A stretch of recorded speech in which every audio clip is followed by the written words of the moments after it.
Google Backup on Moto G8 Plus. For the first, open the settings. Now swipe down to the Google, click on the backup. Now click on this marker. Now we have to click on the account.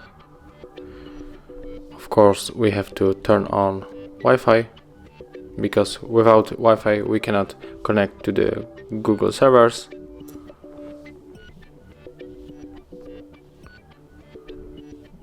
Now go back, click account again. And now you have to log into your Google account. Let me to do this.